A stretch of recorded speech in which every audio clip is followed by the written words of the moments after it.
आज टॉपिक सर्वनाम, जो कल आपका प्रारंभ किया था लेकिन वो किसी कारण से नहीं करा पाए। आज दोनों क्लासें ठीक प्रकार से सुने। सर्वनाम का टॉपिक है जो बहुत ही महत्वपूर्ण है। मैं आपको कई बार बता चुका हूं कि ये टॉपिक आपकी स्कूली परीक्षाओं के साथ साथ ये प्रतियोगी परीक्षाओं में भी बहुत ही महत्वपूर्ण होता है। 2 नंबर का प्रश्न आपका अवश्य परीक्षाओं में आता है, इसलिए ध्यान पूर्वक इसको सुनेंगे।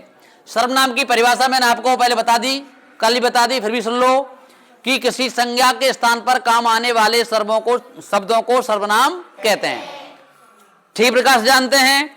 और मैं यही बता रहा था कल आपके लिए, सर्वनाम 2 प्रकार के होते हैं। वैसे 6 प्रकार के बताए हमने, लेकिन सर्वनाम 2 प्रकार के होते हैं। एक उत्पत्ति के आधार पर, कल मैं बता रहा था, ठीक है, उत्पत्ति के आधार पर, और एक होती है क्या, संयुक्त, ठीक है ना, संयुक्त सर्वनाम।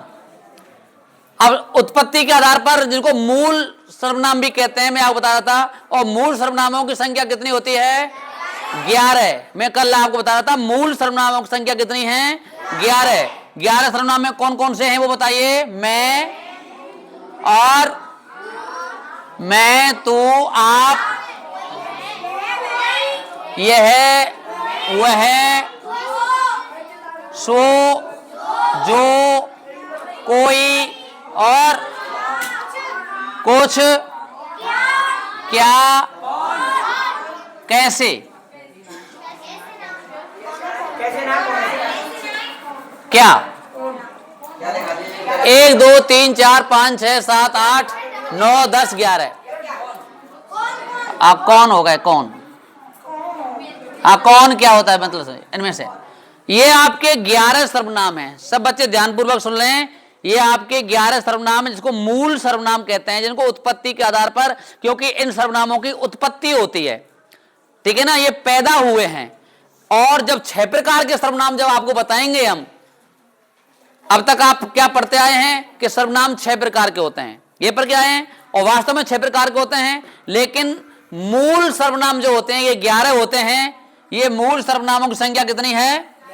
11 है। इन मूल सर्वनामों से ही और ये संयुक्त सर्वनामों का निर्माण होता है, जिनको हम 6 प्रकार से जिनको बोलते हैं। ये मैंने आपके लिए कल बताया, ठीक है ना। अब आप आ जाइए यहां पर। ये जो संयुक्त सर्वनाम हैं ये 6 प्रकार के आपको बताए। 6 प्रकार के में नंबर 1 आता है कौन सा? पुरुषवाचक। दूसरा होता है निजवाचक, और तीसरा होता है निश्चयवाचक, और चौथा होता है अनिश्चय, अनिश्चयवाचक और संबंधवाचक, और है 6वां है प्रश्नवाचक। यहां आप सब जानते हैं बच्चों, उनको जानते हो। मैंने आपको मूल सर्वनाम बताए थे ना, उन मूल सर्वनामों में से ही इन समस्त सर्वनामों का क्या है, निर्माण होता है। समझ में आया आपके में? ठीक है ना। सबसे पहले हम पुरुषवाचक सर्वनाम पर बात करना चाहते हैं, ठीक है ना। पुरुषवाचक सर्वनाम उसे कहते हैं जो किसी व्यक्ति के स्थान पर काम आता है। अच्छा, पुरुष किसे कहेंगे? व्यक्ति को। व्यक्ति को क्या कहेंगे? पुरुष, ठीक है ना। तो व्यक्ति के स्थान पर काम आने वाले शब्द को क्या कहेंगे हम? पुरुषवाचक सर्वनाम कहेंगे। अब पुरुषवाचक सर्वनाम है, ये कितने प्रकार के हैं?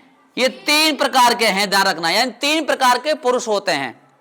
आप भली भांति जानते हैं पुरुष कितने प्रकार के होते हैं? 3, ठीक है ना। यानी उत्तम, ठीक है ना, उत्तम, मध्यम और अन्य। ये ध्यान रखना है आपको। 3 प्रकार के पुरुष होते हैं। उत्तम वो है जो मैं हूं, अर्थात वक्ता, जो बोल रहा है। कोई भी वक्ता होता है जो बोल रहा है, वह है उत्तम पुरुष सर्वनाम माना जाता है। उसके स्थान पर जो काम आता है उसे क्या कहते हैं हम? उत्तम पुरुष सर्वनाम कहते हैं। जैसे मैं, मेरा, मुझे, ठीक है ना, इनसे अन्य सर्वनाम और बन जाते हैं। जैसे मूल सर्वनाम क्या था? मैं। मैं से ही मेरा बना, मैं से ही मुझे बना, मैं से ही मुझसे बना, मैं से ही मुझको बना। ठीक है ना। तो कहने का मतलब है ये संयुक्त सर्वनाम है, ये 6 प्रकार के, इन्हें पुरुषवाचक सर्वनाम का उत्तम पुरुष सर्वनाम है। ठीक है ना, जो वक्ता के स्थान पर काम आता है। मैं ऐसे नहीं कह सकता कि बलबीर आपको पढ़ा रहा है, ऐसे में कहूंगा ना तो वो शोभा नहीं देता। तो क्या कहूंगा मैं पढ़ा रहा हूं। तो मैंने अपने नाम के स्थान पर मैं शब्द का प्रयोग दे दिया। मुझे पेन दो, मैं ये नहीं कह रहा बलबीर को पेन दो, ये अशुद्ध वाक्य माना जाता है। ठीक है ना, इसके स्थान पर मैंने क्या कह दिया, मुझे पेन दो। तो मुझे नाम की जगह पर क्या आ गया, मुझे शब्द आ गया। समझ रहे ना। तो वक्ता के स्थान पर जो शब्द काम आता है उस शब्द को उत्तम पुरुष सर्वनाम कहते हैं। मध्यम पुरुष सर्वनाम वह कहलाता है जो ठीक सामने वाले श्रोता हैं, जो सुन रहे हैं। जैसे आप बैठे हो क्लास में, ठीक है ना, मैं उत्तम हूं, आप कौन है, मध्यम है। आपके नाम ना लेकर के, जैसे मैं ये कहूं कैलाश खड़े हो जाओ, ऐसे ना कह करके मैंने कह दिया आप खड़े हो जाओ। ठीक है ना, यानी श्रोता जो सुन रहा है उसे क्या कहेंगे हम, मध्यम पुरुष सर्वनाम कहेंगे। ठीक है ना, जिसमें आता है क्या, तू, ठीक है, तेरा, तुझे, आप, आपके, आपके और आपको, ऐसे इनसे ये शब्द बन जाते हैं जो मध्यम पुरुष सर्वनाम में आते हैं। ठीक है ना, जो श्रोता है सुन रहा है, जो श्रोता है सुन रहा है, उसके स्थान पर जो काम आएगा शब्द, उसको हम क्या कहेंगे, मध्यम पुरुष सर्वनाम कहेंगे। ठीक है ना, जैसे मैं कह दूं आपको पेन चाहिए क्या, ठीक है ना, यूं कह करके कैलाश पेन चाहिए का, मैंने कैलाश ना कह करके क्या कह दिया, आपको पेन चाहिए क्या। ठीक है ना, तो मैंने उसका नाम नहीं लिया, समझ रहे हो, मैंने उसका नाम नहीं लिया, उसके नाम के स्थान पर मैंने सर्वनाम शब्द का प्रयोग किया है, इसलिए उसे क्या कहते हैं हम, मध्यम पुरुष सर्वनाम। समझ गए, कोई डाउट। यानी सुनने वाला है, ठीक सामने बैठा है, उसे क्या कहेंगे, मध्यम पुरुष सर्वनाम। और अन्य पुरुष सर्वनाम उसे कहते हैं जो यहां मौजूद नहीं है, जिसके बारे में हम चर्चा कर रहे हैं, जिसके बारे में हम कह रहे हैं, जो दूर का व्यक्ति है, उसे कहेंगे हम अन्य पुरुष सर्वनाम। बोलो, समझ गए हो आप। जैसे बे चले गए होंगे, ठीक है ना, कौन चले गए होंगे, बे, हमने नाम नहीं लिया। ठीक है ना, हमने नाम नहीं लिया, उसके स्थान पर क्या कह दिया, बे चले गए होंगे, है ना। कैलाश आ गया होगा, कैलाश ना कह करके हमने क्या कह दिया, वह आ गया होगा। समझ बैठे ना, हमने नाम नहीं लिया, उसके स्थान पर हमने सर्वनाम शब्द का प्रयोग कर दिया। समझ गए ना, बे शब्द आ गया, वह, उनके, उनको, उनसे, है ना, उनसे कुछ नहीं आता, उनसे कुछ नहीं आता। समझ रहे हो ना। अब प्रश्न करिए किससे नहीं आता, उनसे, यानी उनका नाम नहीं लिया हमने, उनका नाम नहीं लिया, हमने सर्वनाम शब्द का प्रयोग किया है, उनका नाम नहीं लिया। ठीक है ना, तो वो क्या हो गया, उनके, उनको, उनसे। ठीक है ना, आई समझा, ये हो जाता है क्या, अन्य पुरुष सर्वनाम। कोई दिक्कत यहां तक समझ में आ गया, पुरुषवाचक सर्वनाम दिमाग में आ गई।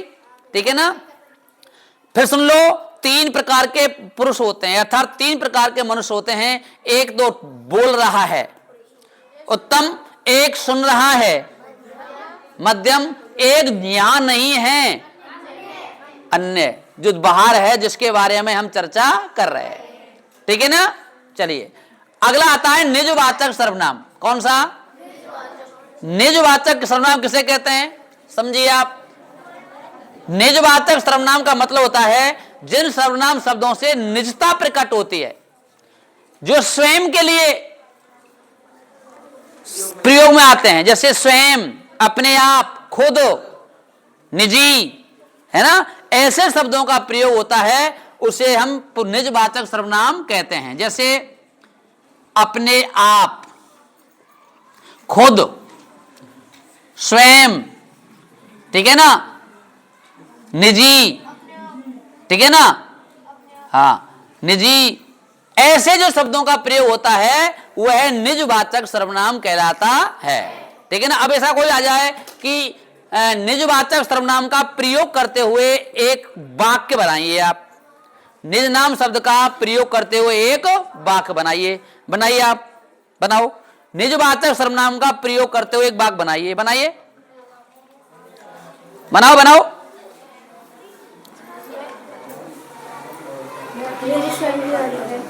यह है, हाँ सीख रहा है। मैं स्वयं चला जाऊंगा, स्वयं आ गया ना भाई, ये शब्द आ जाना चाहिए बीच में, स्वयं, खुद, अपने आप, निजी। ठीक है ना। ऐसे शब्द आ जाते हैं, उन शब्दों को हम क्या है, निजवाचक सर्वनाम कहते हैं। कोई दिक्कत, कोई डाउट हो बताना। ठीक है, बैठ जाओ। अब देखिए आप, अगला है निश्चयवाचक सर्वनाम। निश्चयवाचक, किसी व्यक्ति या निश्चित वस्तु की ओर, ठीक है ना, ध्यान आकर्षित किया जाता है, उसे कहते हैं निश्चयवाचक सर्वनाम। निश्चय, जैसे वे उनके बैग हैं, वे उनके घर हैं, निश्चित हो गया ना। ये बैग महेश का है, तो ये बे यह, सुनिए, ये बे यह, ये शब्द आते हैं इसमें, वह कहलाते हैं निश्चयवाचक सर्वनाम। ये बे यह, ठीक है ना, वह है। समझने की कोशिश करिए, ये वे यह वह, ये शब्द आते हैं ना, वहां निश्चयवाचक सर्वनाम होता है। जैसे कोई बच्चा कहता है, जैसे किसी के लिए कह दिया वे बैग महेश, वे बैग उनके हैं, वे जा रहे हैं, ठीक है ना। तो निश्चितता, सुनिए, निश्चितता प्रकट करते हैं, वो निश्चितता प्रकट करते हैं, उन्हें निश्चयवाचक सर्वनाम कहते हैं। समझ में आ रहा है ना। ये हो गया निश्चयवाचक सर्वनाम। और अगला आता है अनिश्चयवाचक सर्वनाम। अनिश्चयवाचक सर्वनाम कहते हैं किसी निश्चित वस्तु की ओर, वो अनिश्चित वस्तु का ज्ञान कराता है, जहां कोई निश्चितता नहीं है, कोई कुछ, ठीक है ना, कब, है ना, ऐसे शब्द आ जाते हैं। जैसे आ जाता है कोई आया, तो ये कोई शब्द है ना, कोई निश्चित नहीं है। कुछ चले गए, ठीक है ना। जो ऐसे शब्द आते हैं, कोई, कुछ, ठीक है ना, कम, अधिक, ठीक है ना, अधिक कितना अधिक, कम कितना कम, ठीक है ना, कुछ, कोई रो रहा है, समझे ना, पता नहीं कोई रो रहा है ना। तो ऐसे जो शब्द आते हैं वहां होता है अनिश्चयवाचक सर्वनाम। सबके दिमाग में आ गया ना। अब आ जाइए, अगला सर्वनाम है, यह है संबंधवाचक सर्वनाम। संबंध, लिखिए रहा है संबंध। संबंधवाचक का मतलब होता है एक शब्द से दूसरे शब्द का संबंध स्थापित करता है, उसे संबंधवाचक सर्वनाम कहते हैं। ठीक है ना। जैसे करेगा सो भरेगा, करेगा सो भरेगा, आएगा सो पाएगा। तो ये सो शब्द है, एक शब्द से दूसरे शब्द का संबंध बना रहा है ना, एक शब्द से दूसरे शब्द का जो संबंध बना रहा है, ठीक है ना, उसे कहते हैं क्या, आया जो चला गया, ठीक है ना, जो आया था वो चला गया, तो जो सो, ठीक है ना, ये शब्द आते हैं, ये आते हैं संबंधवाचक सर्वनाम में, ठीक है ना, संबंधवाचक सर्वनाम में आते हैं, ये ध्यान रखना आप। इसके अलावा कोई दिक्कत किसी को, ठीक है ना, मैं अभी वाक्य बनवाऊंगा, ध्यान रखना आप सबसे। इस प्रकार से अगला जो सर्वनाम है आपका वो है प्रश्नवाचक सर्वनाम।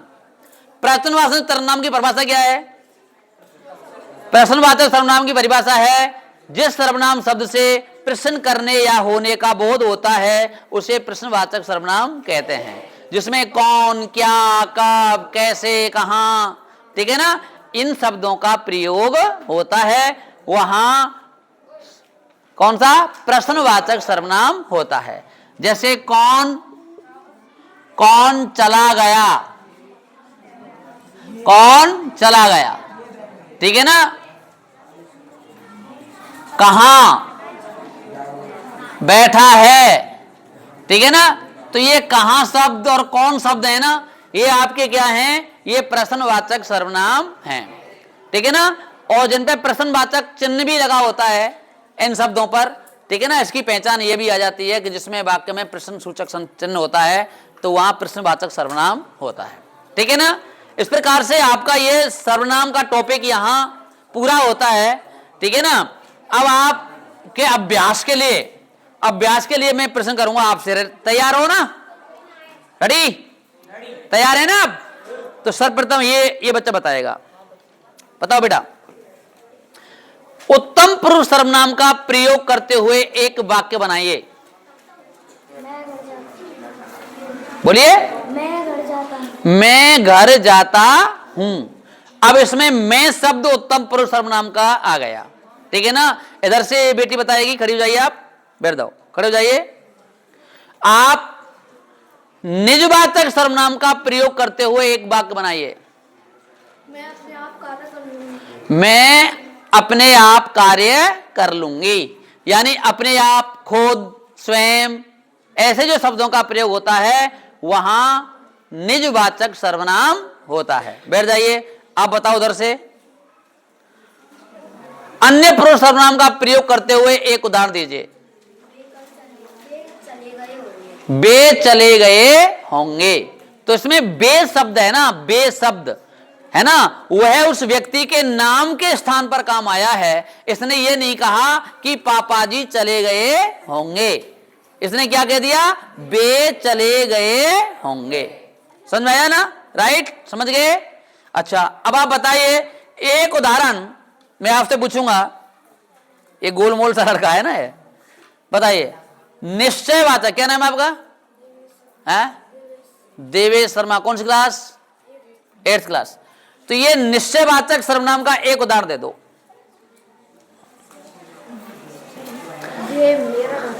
बे मेरा घर है, ये क्या वाक्य बनता है, वह कहे ना, वह मेरा घर है, वह मेरा घर है, ये तो चल जाएगा, लेकिन बे मेरा घर है ये तो वाक्य शुद्ध हो जाएगा, ठीक है ना। तो वह शब्द जो आया है यह है निश्चितता प्रकट करा रहा है कि ये निश्चित ही क्या है, उसका घर है। एक उदाहरण बोलिए। यह मेरी गाय है। यह मेरी गाय है, यह मेरी गाय है, क्योंकि ये निश्चितता प्रकट करा रही है कि निश्चित ही उसकी गाय है, निश्चित ही उसकी गाय है, ठीक है ना। धन्यवाद, आपके लिए बैठ जाइए। तो आपने इस प्रकार से किया। और अनिश्चयवाचक का एक उदाहरण कौन देगा, आप बताइए बेटा। अनिश्चयवाचक सर्वनाम का एक उदाहरण दीजिए आप। अनिश्चयवाचक का एक उदाहरण, अनिश्चय शब्द आ रहा है, अनिश्चय, कोई निश्चय नहीं है, आ माने नहीं, आ में आ नहीं का सूचक है, और निश्चय यानी नहीं है निश्चय, नहीं है निश्चय, कोई निश्चय नहीं है, हमारे घर कोई आया है, कोई शब्द आ गया है ना, निश्चय नहीं है, इसलिए अनिश्चयवाचक सर्वनाम हो गया। बैठ जाइए, धन्यवाद। इस प्रकार से ये आपका सर्वनाम का टॉपिक यहां समाप्त होता है। हमने आपके लिए और ये टॉपिक कराया, ठीक है ना, और सही बच्चों ने सीखा, बहुत बहुत धन्यवाद आपके लिए। और आप इसको देखना और इस वीडियो को सब्सक्राइब करना, जिससे कि पूरी वीडियो आपके बिना बटन दबाए आपके घर पहुंच सके, ठीक है ना। धन्यवाद, कर दो।